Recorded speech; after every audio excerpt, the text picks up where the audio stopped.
os chofars. Olha só, o versículo 7. Ó.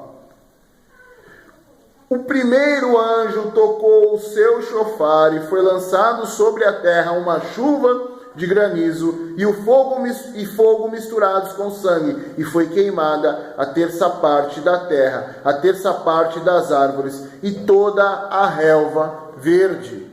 Então olha, outro lugar, ele está dando um outro desdobramento. Aí fala do segundo chofar, aí fala do terceiro, vai falar até o sétimo chofar. Depois vem as taças.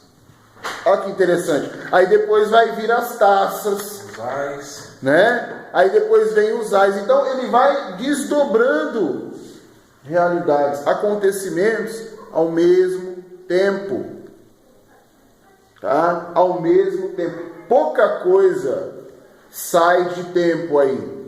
Pouca coisa cronologicamente acontece em tempo separado. Você vê quando esse cavaleiro sai vencendo e tal, e lutando e tal. Se você for procurar, tá? Se você for procurar quando cai,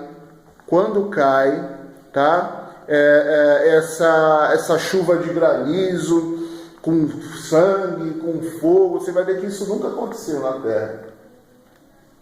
Isso nunca aconteceu na Terra. A não ser na guerra. Primeira Guerra Mundial, bomba de Hiroshima, bomba de Nagasaki, tá? Então existem relações aí que elas precisam ser analisadas.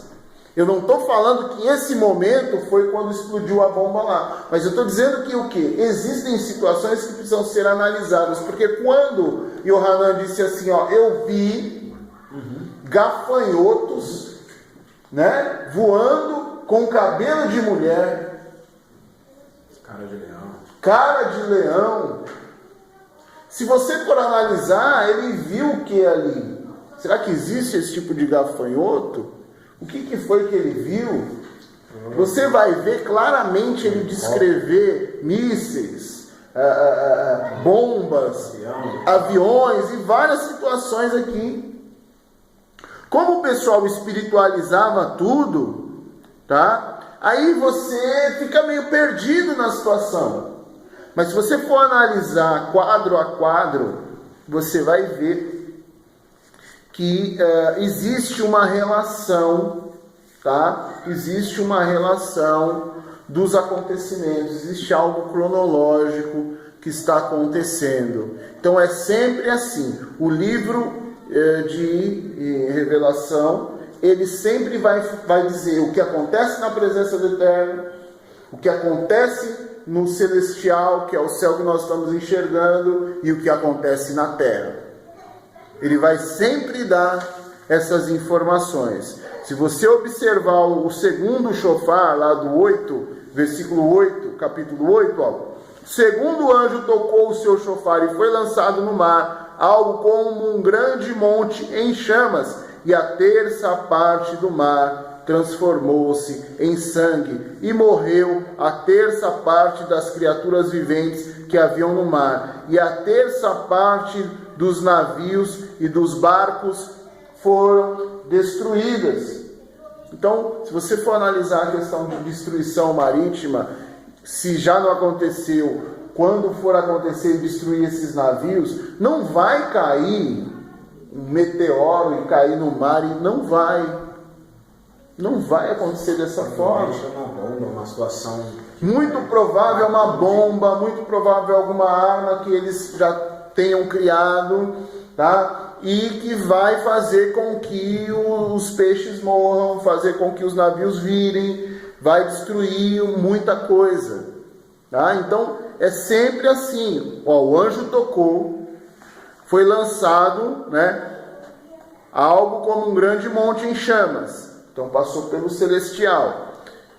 A terça parte do mar foi transformada em sangue. Acontece na terra. Então é sempre assim. Ele sempre traz 3 desdobramentos. O terceiro anjo tocou o seu chofar e uma grande estrela queimando como uma tocha caiu dos céus sobre a terra. Parte dos rios e sobre as fontes das águas. Sobre a terça parte dos rios, perdão, e sobre a fonte das águas. O nome da estrela era Amargor, e a terça parte das águas tornou-se amarga, e muitas pessoas morreram ao beber daquelas águas porque se tornaram amargas. Faz sentido uma estrela cair na fonte do rio?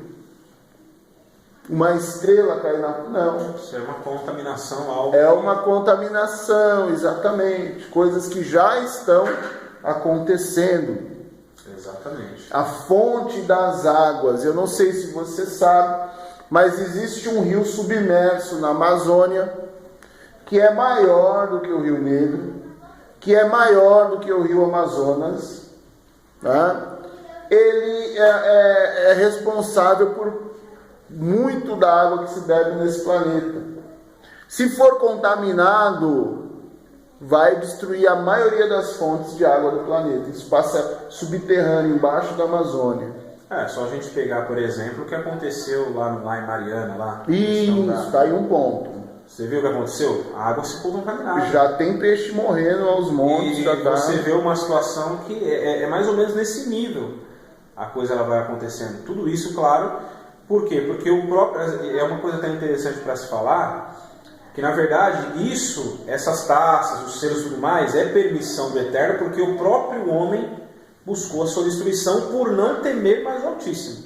Então você vai reparar que as situações que acontecem, a maioria das vezes é provocada pelo próprio homem, mesmo sendo, passando pela parte celestial, vamos dizer assim, mas... autorização. Exatamente, foi autorizado o shofar, não, ó, e detalhe, o shofar era mais voltado para a guerra, né, para usar. E aí você tem essa situação de que tudo acontece pela própria mão do homem.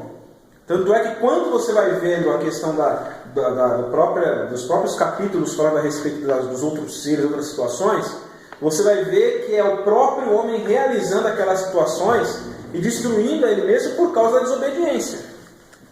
Isso. O Altíssimo permite, assim como aconteceu com Shaul lá na época de David, o que aconteceu? Vinha o Espírito enviado da própria parte, ou seja, o próprio Eterno permitia que o Espírito fosse atormentar o rei. Sim. Então você veja, por quê? Por causa da desobediência dele. Vocês estão entendendo essa parte? Até perguntar, vocês estão entendendo o que está sendo falado aí, para a gente prosseguir? Tá bom. Tá, então nós vamos ficar indo e voltando para vocês poderem entender melhor. Olha o 4 no parágrafo 1. Alguma coisa mais sobre a descrição também. Depois dessas coisas olhei, e diante de mim estava uma porta aberta nos céus, e uma voz semelhante ao som de um chofar, que eu ouvi falando comigo anteriormente, disse: suba aqui, e eu mostrarei a você o que deve acontecer depois dessas coisas. E imediatamente fui arrebatado em espírito, e diante de mim estava um trono no céu, e nele havia sentado alguém. E aquele que estava sentado tinha a aparência brilhante, conforme eu tinha falado, semelhante a uma pedra de jaspe. Tá? O jaspe, para quem não sabe, é aquela pedra marrom, tá? Ela é marrom bem escuro, aquele café, tá? Então o jaspe é dessa cor, tá? E sárdio, que é o jaspe sardônico, né? Jaspe e sárdio. E em volta do trono havia um arco celeste, cujo brilho era semelhante ao de uma esmeralda. O arco celeste, amados, é o que? Quando o Eterno faz lá com Noé o pacto de não destruir mais, ele fala: eu colocarei no céu o meu arco, o arco celeste, que é o arco-íris.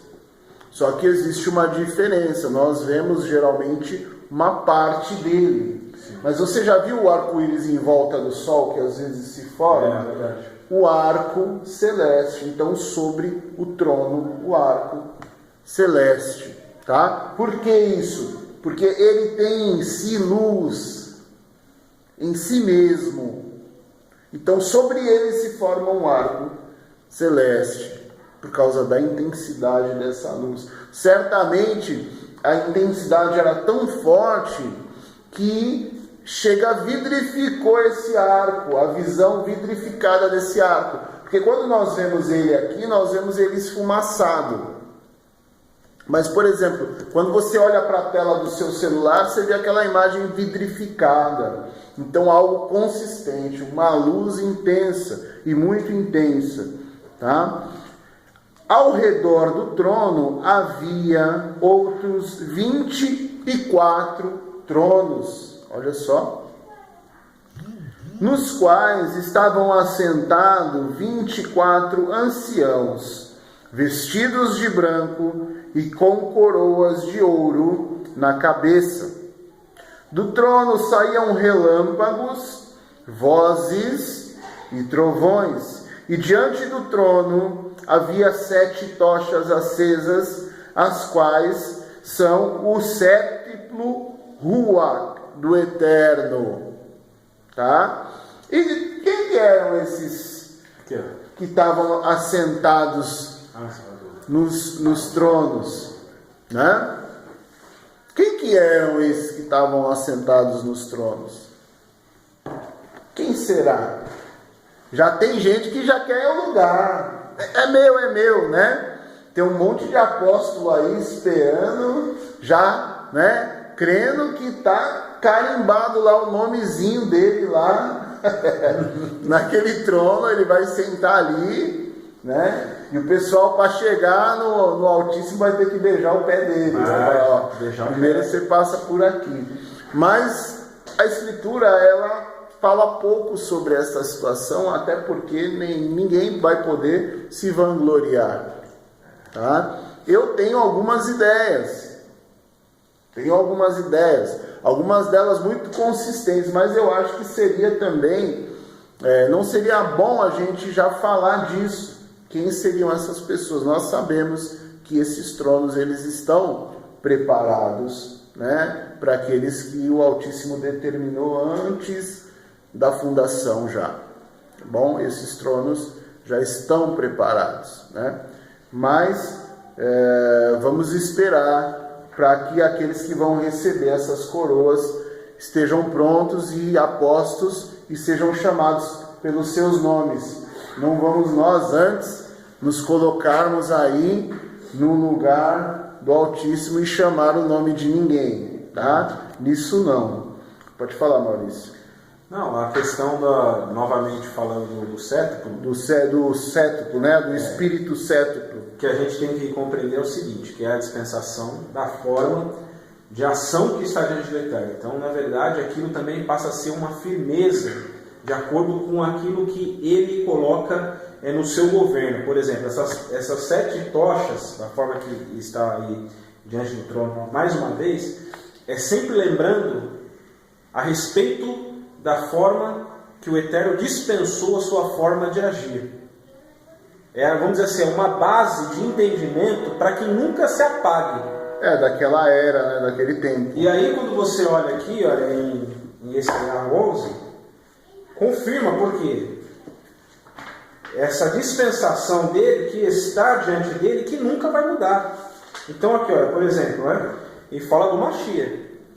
A gente está falando da mesma pessoa, né?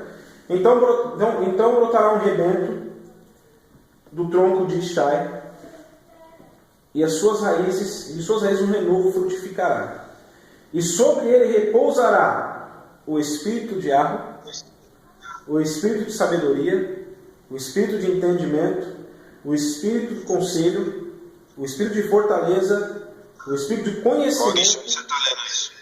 E Essaiarro 11, página 400 aí da Imaculada Escritura.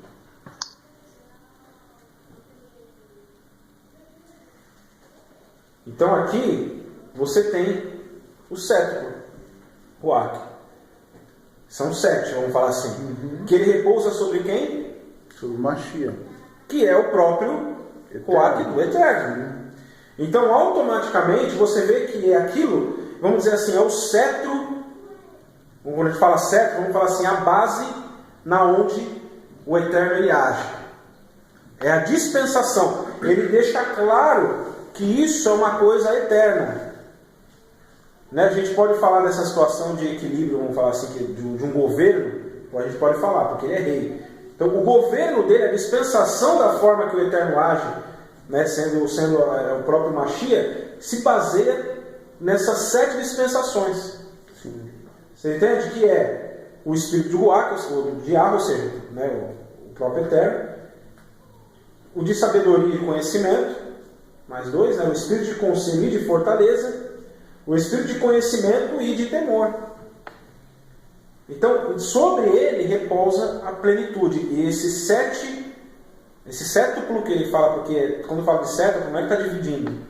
Você entende isso? Não, são as dispensações, é conforme eu estou falando. Se você for observar lá na criação, quando ele instrui a Chava, a Adão, né? E Adão instrui a Chava, quando você vai ver ele tratar e a maneira que ele ensinou e aquele período, você tem a primeira dispensação. Sim. Você tem a primeira manifestação dele e aquilo não se apagou. Não. Aquilo continua válido. Por isso a expressão são tochas acesas. Aí depois daquele período, você tem um outro período que você vai ver quando ele visita Noa. Ali você tem outra dispensação. Aquilo também não se apagou, continua válido. Sim, é isso tá? mesmo. Tanto que o arco continua aparecendo. Sim. Aí depois de Noa, passa um tempo, você vai ver em Abraham. Aí aquilo tem outra dispensação que vai chegar no Horebe. Sim. Tá? Aí depois disso você tem os profetas, os juízes, os reis, sim, o Mashiach. Não é? Qual que é o último? Temor, Mashiach. Tá? Então, cada dispensação continua acesa e válida. Por isso são tochas, são 7 dispensações. Depois, nos 7, porque nós temos 7.000 anos para... Né? O 7º é o ano do Shabat. É o ano do descanso e é o ano do retorno do Eterno ao seu povo, ao meio do seu povo. Eu serei o seu povo, ou eu serei o seu Altíssimo e eles serão o meu povo. Né? É o que vai falar, né? Lá na frente na revelação. Sim. Tudo vai se encontrar. Tá? Então é por isso que o sétuplo, né? O Ruach sétuplo, por isso. Porque ele é o mesmo desde lá de Adão, o que ele falou lá vale. O que foi passando, o que falou com os patriarcas vale. O que falou com Noa vale. Sim? O que falou depois, através dos profetas, dos juízes, de alguns reis, vale. O que falou através do Mashiach, através da boca do Mashiach, vale, tenha temor. Porque o que foi anunciado por Yohanan e Mersor? Arrependimento. Exatamente. O que foi anunciado pela boca do Mashiach? Arrependimento. Quem que traz o arrependimento? Quem convence da justiça, do juízo? Quem traz o temor? O Ruach. Então, o espírito do temor vem no final. No final. Agora, é um espírito diferente? Não, é o mesmo, mas com dispensações diferentes. Devido também à dureza do coração do homem e a situação é conforme estava, né? Que ia ser por último. Porque é o momento de quando o Mashiach seria revelado, porque Enoque já previu o livro de Enoque, o livro apócrifo de Enoque. Quem não leu pode ler. A gente já passou ele algumas vezes com o pessoal, até lá no Talmidim. Ele fala sobre essa situação das semanas. Isso. Enoque fala que na 7ª semana viria o Redentor, viria o Mashiach. Na 7ª semana, tá? Então é por isso que existem todas essas questões aqui relacionadas ao livro de Revelação, e é importante nós conhecermos, em parte ao menos, para a gente poder não ser enganado. Porque hoje você vai ouvir sobre os Illuminati, sobre os askenazes, sobre os maçons, sobre os reptilianos, sobre o Zé do Caixão, que mais? Todo mundo, né? Aqueles judeus lá, isso, sionistas. Sionistas, o povo fica só vivendo de sensacionalismo, né? Porque lançou uma bomba ali, o Islã vai chegar no Brasil, vai cortar a cabeça de todo mundo, vai ser uma loucura, como é que vai ser? Na verdade,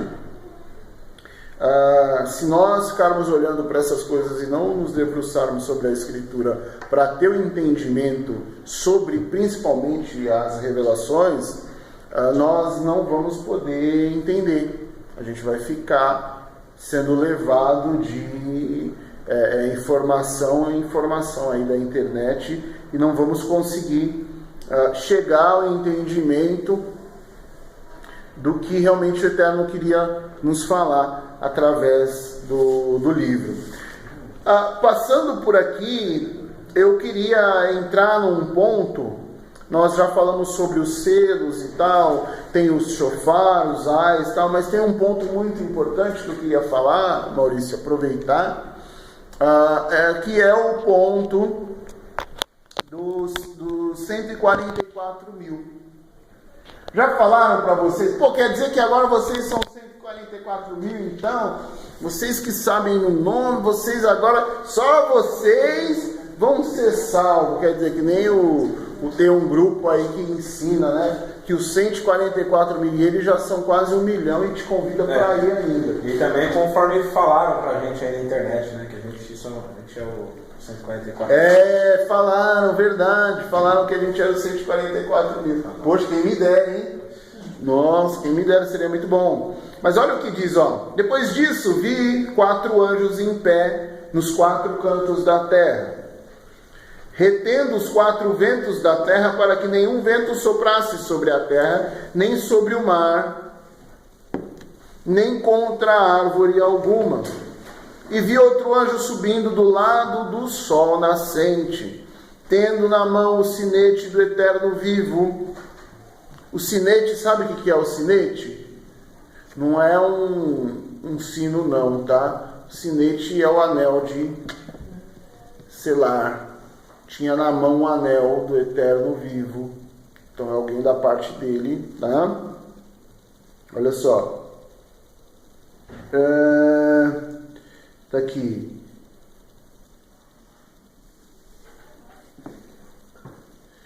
Ele bradou em alta voz aos 4 anjos a quem havia sido dado o poder para que danificassem a terra e o mar, dizendo: não danifiquem a terra nem o mar, nem as árvores, até que marquemos com o sinete a testa dos servos do nosso Criador. E ouvi a quantidade dos que foram marcados com o selo. Eram 144 mil de todas as tribos dos filhos de Israel, exceto da tribo de Dan. Da tribo de Arudá foram 12 mil assinalados, da tribo de Reuben, ou de Rubens, 12 mil, da tribo de Gade, 12 mil, da tribo de Asher, 12 mil, da tribo de Naftali, 12 mil, da tribo de Manassés, 12 mil, da tribo de Simon, 12 mil, da tribo de Levi, 12 mil, da tribo de Isacar, 12 mil, da tribo de Zebulon, 12 mil, da tribo de Yosef, 12 mil, da tribo de Beniamim, 12 mil. Tá? Então existiam 2 formas de selar. Uma era como se fosse um carimbo e a outra era um anel. Então o carimbo ou anel era o sinete do Eterno para selar na testa. O sinete, tá? Foi encontrado há pouco tempo o sinete do rei Josias, né? Lá na África lá. E o sinete tem o nome do rei. Que é o que marcava, né? O que marca a testa dos selados é o nome do Altíssimo. O sinete do Altíssimo ele tinha na mão. Então vai marcar na testa, na mente, no entendimento com o nome do Altíssimo. Opa, poderíamos ser nós então, hein? Pô, se vai marcar. Mas quem são os 144 mil? Quem são os remanescentes? Quem são os desigrejados? E quem somos nós? Porque na internet está se falando de tudo isso. Uns falam que são remanescentes, outros falam que são desigrejados, outros falam que são hebreus, outros falam que são, enfim, os 144 mil. Enxertado. Outros falam que é um enxertado. Quem somos nós? Então existe uma situação aí que nós precisamos entender. Os 144 mil, eles têm características. Não é assim. Os 144 mil, eles não são qualquer pessoas. Eles são pessoas escolhidas pelo Eterno. Eles são pessoas escolhidas de uma maneira especial. E isso precisa ficar bem claro, porque senão nós vamos nos enrolar também com essas informações, tá? Então nós precisamos entender quem são esses, quem são os 144 mil. Lá no capítulo 14 vai falar.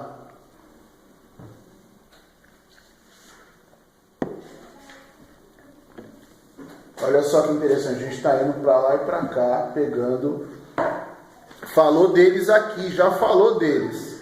Mas por que não completou a informação? Por que a gente tem que pegar a informação mais para frente? Lembra dos desdobramentos? Tem encontros aí. Então olhei e vi o Cordeiro em pé sobre o monte Zion, ou sobre o monte Sião. E com ele estavam quem? Os 144 mil que traziam na testa escrito o nome dele e o nome de seu pai. Então olha o nome. O nome dele e o nome de seu pai, é a mesma pessoa. Por que ele está falando o nome dele e o nome de seu pai? Porque ele começa lá falando que o Cordeiro... E o Eterno não aparece como Cordeiro. Quem aparece como Cordeiro é Yahushua, ou seja, aquele que é a personificação dele em carne. Tá? Então, o nome dele e o nome de seu pai. Então tem que ter o nome do pai, o nome do filho, o nome de Yahushua. Opa, pode ser a gente sim, hein, Maurício? Pode? Não pode. Por que não somos nós os 144 mil? Olha só, surpresa, né? Muita gente crê nisso. Não, eu sei o nome, eu sou um dos 144 mil. Olha só, primeiro, e ouvi uma voz dos céus que parecia barulho de uma grande cachoeira, ou o som de um grande trovão. A voz que ouvi era como música de arpistas tocando as suas harpas. Eles estavam cantando um cântico novo diante do trono. Não é o cântico do diante do trono não, viu? É um cântico novo diante do trono e diante dos 4 seres viventes e dos anciãos. Então olha onde que eles estavam. O Chamaim estava aberto diante deles, olha só. Monte Sião, na verdade, Monte Sião está debaixo do trono do Eterno. Pela geografia do nosso povo, a geografia antiga é isso, tá? E ninguém podia aprender aquele cântico a não ser os 144 mil que haviam sido comprados da terra. Esses são os que não se contaminaram com mulheres, porque são virgens. Aí o pessoal fala assim, não, essas mulheres é a igreja, são igrejas. É quem não está nas igrejas, e eles são virgens porque eles são puros, não vão mais nas igrejas. Gente, está aqui, ó. Primeiro, são homens, porque a tribo é contada pelo masculino, pelo homem. Então são homens, certo? 12 mil de cada tribo, que são virgens. Não se contaminaram com mulheres. Mas por quê? Não, porque realmente não tiveram contato. Ele coloca aqui, se contaminou, aí todo mundo fala, não, mas a gente não pode falar nisso, porque senão a gente está falando que você ter uma esposa é um negócio...